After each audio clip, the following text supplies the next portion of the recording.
Hello there, this is Ira Heiden, Will Stanton from Nightmare on Elm Street Part 3, and you are listening to the Yvonne Priest Show.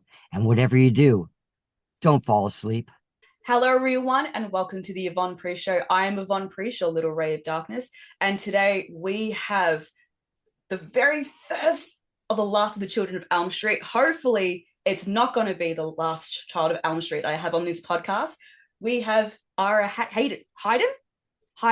Ira Heiden. Heiden, yes, thank you. Ira, thank you. Thank you for coming on to the show. I know you've been very busy, and yes, this is such a big moment for an Elm Street nerd like myself. Super cool. Have you come across many Australian fans? Have you been down here to meet any? I have not been to the land of the down under yet. Um, but I've gone to many conventions in the last, I want to say 10 years is when I first started going to them. And it has been nothing but epic with the fans. I mean, the support for the movies is beyond amazing.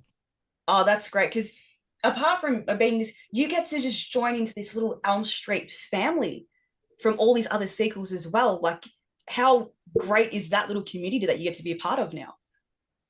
It's super cool. I mean, yeah, like you said, not only from Nightmare 3, but when I do again these conventions, it's like seeing people from Nightmare 1, going to them with Robert Englund and Heather Langenkamp and Jesse from Nightmare 1. And haven't done one with Johnny Depp yet, but I did work with Johnny Depp. Um, but it's been amazing.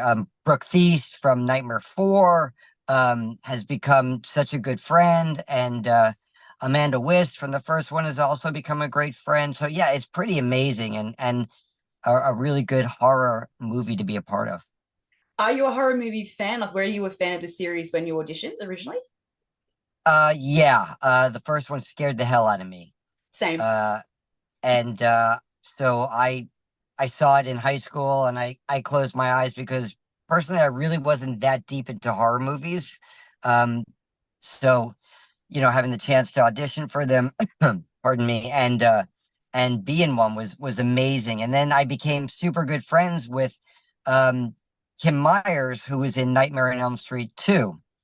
We both worked together on a movie called Illegally Yours that Peter Bogdanovich directed. And just So yeah, it's amazing. what like it's just apart from that, and you getting to join like the Freddie Law and whatnot, and being the children of Elm Street, have you had anyone come to a convention dressed as the Wizard Master? Someone come dressed as you? I have. You I have? have had one person, this woman named Grace, who came with the same round eyeglasses that I had and the same cape. She didn't bring the wheelchair though. Oh, wow. Still, that's so cool to have someone actually come to you as a convention. Yeah, Yeah. pretty cool. That was in Dallas, Texas. So apart from obviously being in, I'm going to say it, it's a fan favorite. It's the greatest of the sequels. No one has to ever say Nightmare 3. No one says the full title. It's always Dream Warriors. How does it Right. feel having people come up to you saying that your film was their favorite out of the series? It's epic. It's wonderful. It was my favorite too. Um, but it's great. Again, it's really a testament to Chuck Russell and um, good old Heather Langenkamp and Robert Englund and everybody that put their effort in the movie that made it what it is. But apart from this, this was actually quite a launch pad for quite a number of actors as well. So obviously, this is a very young Larry Fishburne we have in here, but Patricia Arquette as well, and Oh yourself. my, yeah, it was Patricia's very first horror movie, and she was amazing to work with. Everybody really put their heart and soul into the movie. Now, there was one thing that I saw that Robert Englund did an interview for, and I need to verify if this was actually true. Apparently, it was the most lovesick set he'd ever been on because all of you fell in love with Patricia. Was that true? Well, how could you not? Exactly. I love Patricia. Uh, she was a wonderful actress at that time, and still is. Um, Yeah, there were a couple of romances on the set. I cannot claim responsibility for one though, Oh, but still, like, but yeah, that's okay. I don't blame We anyone still, for not falling in love with her. Seriously. yeah, we still keep in touch, and I'm still really good buds with her brother, David Arquette. Yeah, really cool. So, what was one of your favorite experiences being on this particular film? Granted, it's your first, but obviously, this was just the Nightmare series was just such a crazy thing at the time. What was the best thing that you did with the your experience there? My gosh. Well, first of all, I think the one of the greatest experiences was right before the film. We all got together in Westwood and we did a reading of the movie. And that was fun to get to interact with all the other actors and actresses. That was pretty amazing. Then, on set, man, that was a grind. And I mean, every day was super special. Um, the therapy scenes when they first introduced us all, up until my death scene. I can't say that there was any special moment because they were all amazing. I do remember right before my death scene thinking death and I have to die, and Robert England is right next to me telling me jokes and trying to make me laugh. So that was pretty special. Also, you having that like one-on-one scene with Robert as well. What was that like having that solo moment with Freddie? Oh, it was epic. I thought I had him, honestly. Yvonne, I figured I blew him up. I had him in my powers. I think my fault was actually running to him. Um, but no, he was great to work with. He was always very careful with the death scene, and it's funny because the Nightmare on Elm Street 3 glove, the Dream Warriors glove, is a retractable one, but one of the blades was not retracting on my death scene, so they put a 2x4 over my heart, and Robert thankfully hit his mark every time. Oh. It was a bit scary. Well, this you know your reaction was going to be real, but obviously not for the right reason. But Right? yeah, Exactly. but yeah, because I've heard Robert's just an absolute sweetheart, and I just love Oh the my fact that you gosh. just confirmed that The little bit. man knows he knows everything about anything. You sit down and you pour him a glass of Chardonnay, and I'll tell you what, he will go on for hours. He's an incredible person. He knows so much about the industry. He's worked with so many good people and has so many stories. Oh, I want to meet him. He was going to be here in Melbourne a few years ago at this beautiful like Art Deco theater that we have in the city. And unfortunately, he didn't make it. And I was just so gutted. I Ah, had tickets. I had a book for like the Elm Street Legacy ready for him to sign. I'm like, I need a photo. I need to meet this man in person. But unfortunately, it yes, you wasn't. do. Yeah. I'm sure he'll make it out there. I think he's going to be in Germany in a couple of weeks, I believe. Oh yes. So yeah. Hopefully, as soon as he comes back, I don't want to say I'm going to stalk him, but I need to meet him. I just need to meet him. Yep. He's the first villain to ever scare me, and I was really hard to be scared when I was a kid. So Oh, I really? I Why admired is him. that? I don't know, maybe just because Freddy gets you in your dreams, you can't avoid him. You're gonna see him Right. regardless of if you want to see him or not. Your brain's gonna make you. And when I was really little, my parents were watching the movie, the first one, and I walked in and I'm like, oh, he's fun, he's laughing. And my dad's like, no, you're gonna get scared. You might want to leave. No, it's fine. And I think my dad let me watch a little bit to be like, well, if you get scared, it's on you. And I got scared. And then for probably about 4 until I was 10, could not stand Freddy. My dad would be like, Freddy's on. No. I had to like leave the room every single time. But now I absolutely love him. Oh my God. That's why I admire Wes so much because he created someone who actually terrified me for such a long time. Yeah, I unfortunately I didn't get to meet Wes. Well, I mean, maybe like once or twice, but never really had deep conversations with the man. But my gosh, to get into his brain, can you imagine It'd be so wild. Seriously, after that and the people on stuff it. that he Yes. created? Yes. And he's created two of the most iconic final girls and villains with Freddy and Ghostface. Just incredible stuff he managed to do. And he created sci-fi horror, like the fantasy horror with Freddy too. And wait, was it? Was it also the children under the stairs? The People Under the Stairs, and then there was The like the, people under the stairs. the Serpent and the Rainbow and the Serpent. I should know this. I've always forgotten, Yeah, but I'm getting the names mucked up. But that's it's cool though. apart from working with Freddie, you got to work with my goddess. Yes. You got to work with Cassandra Peterson, who I wanted to Ah, be since yes. I was 5 years old. So I need to know, is she as amazing as she is in everything that we've seen? Was she fantastic to work with? So, um, in October, I did a convention in Washington called the Washington State Horror Convention, and it was produced by Cassandra Peterson as well. And so I got to go. And, you know, she is as sweet and as quick with a response as she was back when we worked together in 1988. She's an amazing person. She's got a wonderful soul and and cracks jokes left and right like you wouldn't believe. I mean, we still to this day text each other crazy, stupid, funny jokes. Oh, that's what I need to hear. I know they say don't meet your heroes, but I need to meet her too. Since I was five, Yeah, she's I was the only dark-haired kid out of all my siblings are all blonde. So when I saw her the first time, I was like, oh, oh, she gets to have dark hair and like scary movies. I like her. And I just started from there. she's got an incredible book out right now called what is it, Elvira, Cruelly Yours, Yeah. Uncruelly Yours, or something. But Yes. it's her biography, Yes, I've got and that. it's amazing. Yeah. So yeah, what was it like working on her first big screen venture? So it was great.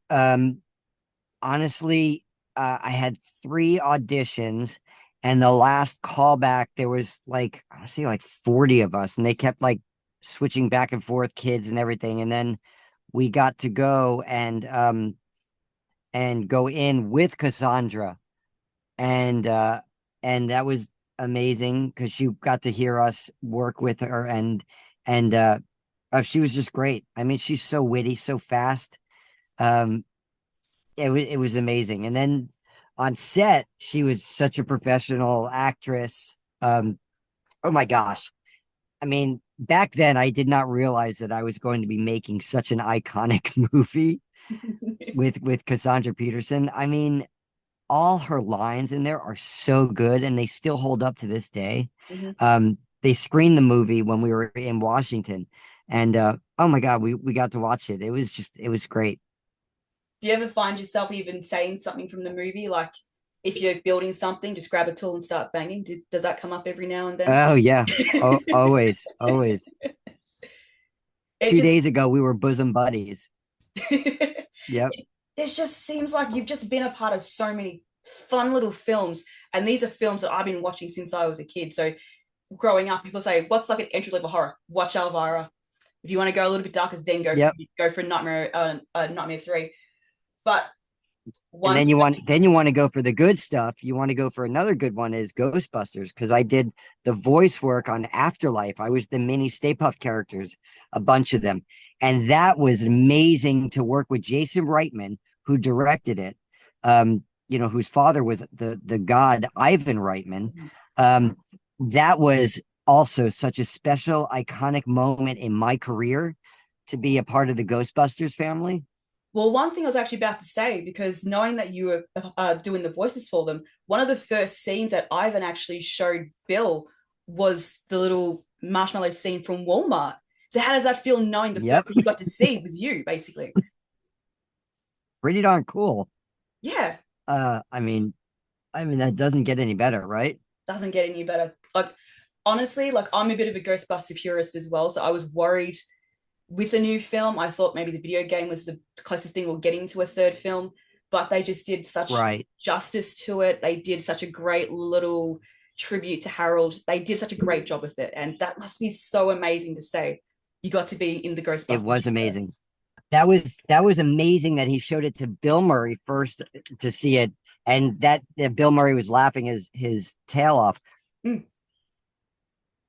It was really amazing. And Jason Reitman is such a great director. I had so much fun working with him. And then he just put me I did some voice work on his new movie Saturday Night Live that's out right now. Yes. So he's such a wonderful person to work for. Um, One thing I do want to ask now, this is going to be horror related, but this is something that I've experienced, and this is from a movie of yours I've watched many, many times. Have you yourself Let ever me had a guess. George Banks moment?